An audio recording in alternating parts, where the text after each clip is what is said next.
I'm joined today by Mark Rathbun, who is the highest-ranking whistleblower in Scientology history, a former senior executive of the Church of Scientology. You may recognize his name because just a couple of weeks ago, Mark was the videographer of a viral video at LAX airport where he was being harassed by three members of Scientology. So let's start with the video, Mark, and work backwards.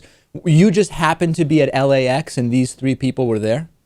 Yeah, I had just gotten through TSA security and hadn't taken but 20 steps towards the first the first gate, and these guys screamed out my name. They were right behind me. So they clearly, based on the way it was set up, they were waiting for me to get past TSA and were just laying in wait. And they knew you would be at the airport that day, or did they just by chance see you there? Well, I assumed they knew I was going to be at the airport. A couple of things. I mean, one, some of their private investigators have acknowledged that they follow me through the GPS connection on my phone unlawfully, routinely, and also for many years, even when I was still in Scientology, monitored airline reservations of people that they were interested in. And so always kept track of them and knew where they were going and when they were going to be where they were going. So how did you first get into the Church of Scientology? Were you first generation, so to speak? Was this a family association that pre-existed you? No. I was 21 years old, and I just got involved in a communication course because I needed some communication skills. I was dealing with a personal crisis, and the course I felt was so effective that it sort of was life-changing for me, and I ultimately just made it my life's work. And when you say a course, this was a course offered by the Church of Scientology? Correct. And when you did that, there's all these rumors, and we've spoken to different people who confirm different bits of them, that there's all sorts of so-called testing that is done of individuals as they enter the Church of Scientology and rise through the ranks. Tell us a little bit about that. What's true and what's not true about that? Well, yeah, I mean, there's testing and evaluating and judgmentalism interwoven into it. It's a really kind of an odd, unique religious quote-unquote experience because, the first book, their Bible, is called The Modern Science of Mental Health, published in 1950, and then it evolved into a religious cult. But the whole thing is predicated on pop psychology, and so there's constant evaluation, constant testing, constant sort of telling you what's up with yourself. Which really is what makes it ultimately a trap. At what point did you start to have second thoughts about not so much the doctrine of Scientology, which we'll get to, but about the organization? Well, I guess, all throughout it to some extent, they came and went, but it became very intense around 2004 when David Miscavige, who's the head of Scientology, literally created a prison camp at the international headquarters out by Riverside, California.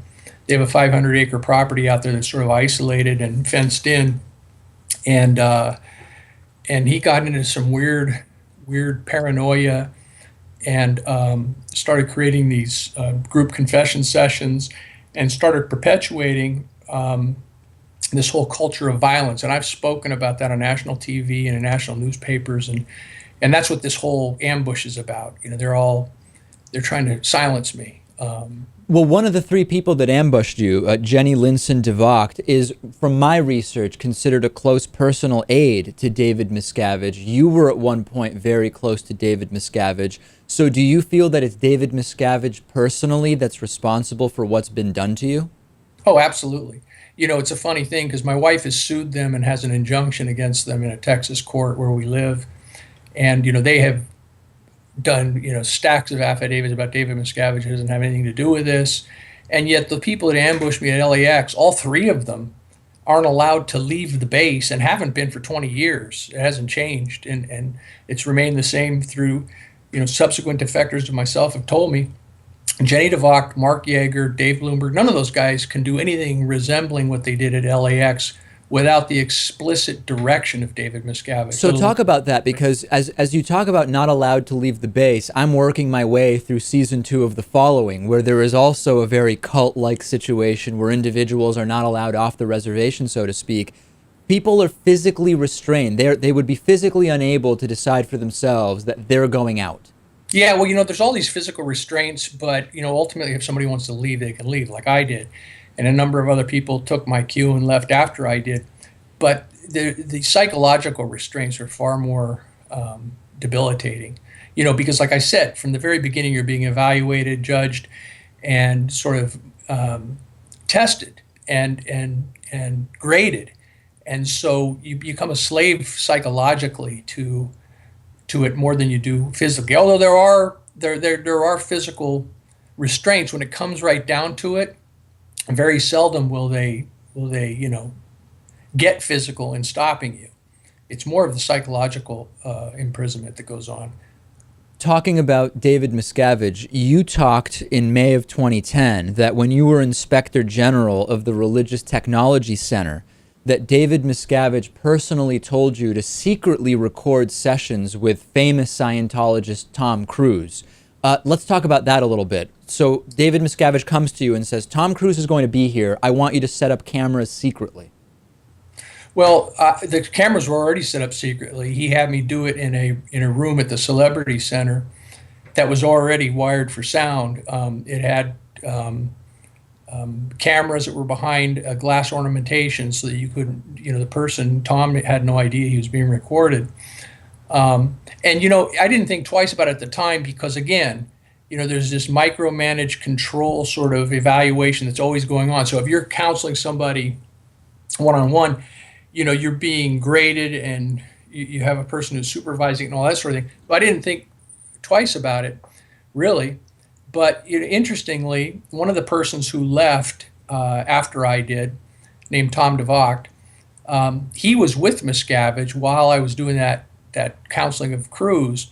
And at the end of the night, each night, he was there when Miscavige was receiving those tapes and receiving my reports of those sessions and joking about them. So he literally was using them for an entirely different purpose. Did it ever come up internally, candidly, that based on, this was in California, correct, at the Celebrity Yes. Center?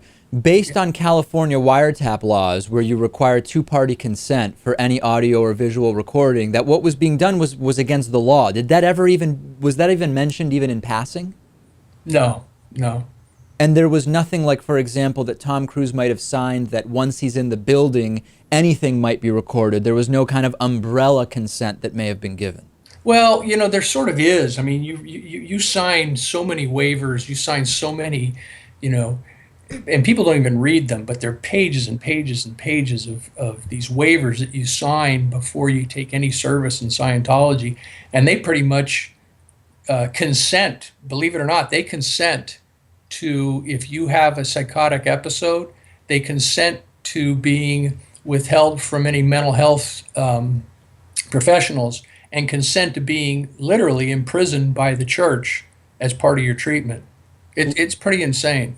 Let me remind everybody, we've been speaking with Mark Rathbun. We are going to go to break on our television and radio show, and we'll have the conclusion, the full interview with Mark on our YouTube channel. So when you decided to leave, talk to me a little bit about that. Who did you go to? Did you go to David Miscavige personally and say, I'm out of here? No, that's kind of not a smart way to leave, because at that point you're going to have, the whole apparatus doing everything in their power to get you to stay. So you escape, basically, and that's what I did. I had a motorcycle, and I had lost privileges to riding it around the base. We had this big 500-acre base, but I had snuck off when this was in the midst of all this violence I was referring to, Yeah. And all these group confession sessions, and I went and snuck off found my bike and I put it behind some bushes near the electronic gates. They're all security gates that enclose the place, and waited for a car to go through, and slipped out before the gate completely closed and just headed down the highway. So I literally physically escaped, and most people who do leave do the same thing. They don't say, "Hey, I'm leaving," because if you say you're leaving, you don't check out. And then how, when you say you would, this is just so amazing to me. You said you had lost your bike privileges. What did you lose them for? And how does that happen? Does someone sit you down like a little kid and say, listen, Mark, you're not going to be able to use the bike anymore? Yes, sort of, sort of, but it's a little more intense. At that time, I'm not exaggerating for effect. They're literally all of the top international managers in Scientology were in this building, which Miscavige called the Hole, and they were imprisoned, and they were engaging in 18, 20 hours a day of like communist Chinese group confession sessions that involved beatings if people didn't confess sufficiently. And I had just been placed in there. I'd spent about 3 days in there, and decided, enough is enough. I'm not going to participate in this anymore. And what's the tax status of someone who is essentially living in this compound? I mean, you think of a normal person, they kind of have a job that they go to. There's a W-2 form unless you're self-employed, and you pay taxes to the government. From the point of view of the government, do the people that are just full-time in this compound, are these people employed? Do they have a salary? Are they basically just living there for free but not earning money? Well, they get a stipend. It's $50 a week plus their room and board, and it's considered a tax-exempt religious organization. So they're more on the they're more. I think legally they're considered more as religious volunteers than they are secular employees. With regard to leaving, I once had an exchange with a handyman that my mom had inadvertently hired, not knowing that he was a Scientology proselytizer, who started talking to me about buying some of the L. Ron Hubbard books and so on and so forth. And he talked to me about SPs, suppressive persons. And he said, some of the things, I didn't realize he was a Scientologist. And he said, have you heard of L. Ron Hubbard or of Scientology? And I said, yeah, isn't that the religion that the sci-fi guy created? He said, no, David, it's funny you say that. A lot of people who say that are actually suppressive. And this SP thing is really kind of a big deal within Scientology, isn't it? Well, yeah, it's interesting because the more distance I get, the more and the more study I do and contextualizing I do, the more I realize that, that's sort of part and parcel with religion. I mean, that whole us versus them, us being chosen people and people on the outside purveying false information and being suppressive, that's integral to maintaining the bubble, that everything is infallible, that comes from the founder and is part of the religious cult. And so that suppressive person thing is the way they maintain it. The second somebody isn't towing the line, they're designated as a suppressive person, and it's like a denialism thing. Then that just justifies all. Everybody closes their ears to anything that person says.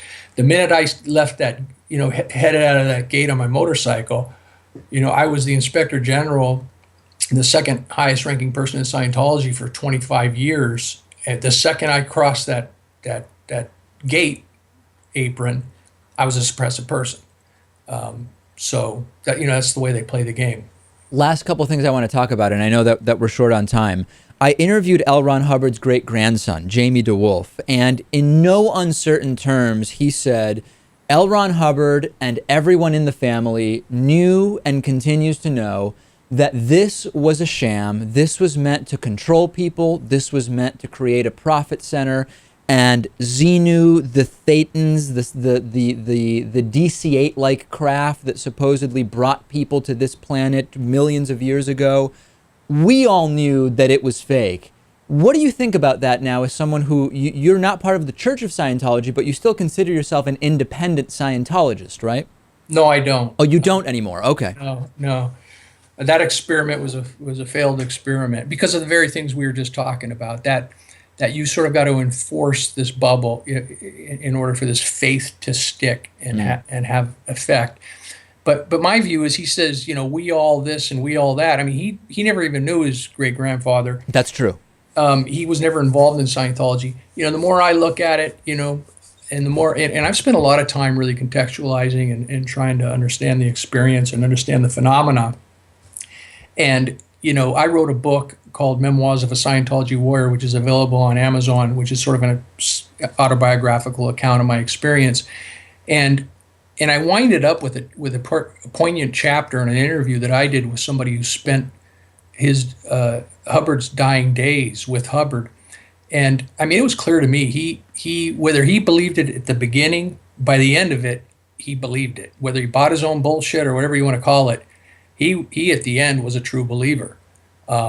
He thought that stuff was real. And I think that the people inside that are like those people who jumped me at the airport, they believe it's real. They literally believe. They don't think it's some sham that they're perpetuating on people. They believe they believe this stuff. Yeah. That's and now you, as Mark Rathbun, former Scientologist, I'm guessing you don't believe any of it. Yeah, well, I don't really believe anything anymore. I sort of created a standard for myself. I'm not taking anything for granted. And no, I see it as something that, I see Scientology itself as really being a faith-based thing. I mean, it works to the degree that somebody believes in it, and it doesn't work to the degree that somebody doesn't believe in it. So, and have you taken a different religion now that you've left Scientology? No. Interesting. Very, very interesting. All right. We've been speaking with Mark Rathbun, the highest ranking whistleblower in Scientology ever. Mark, a true pleasure speaking with you. Thank you so much for sharing your story. Thank you, David. Appreciate it.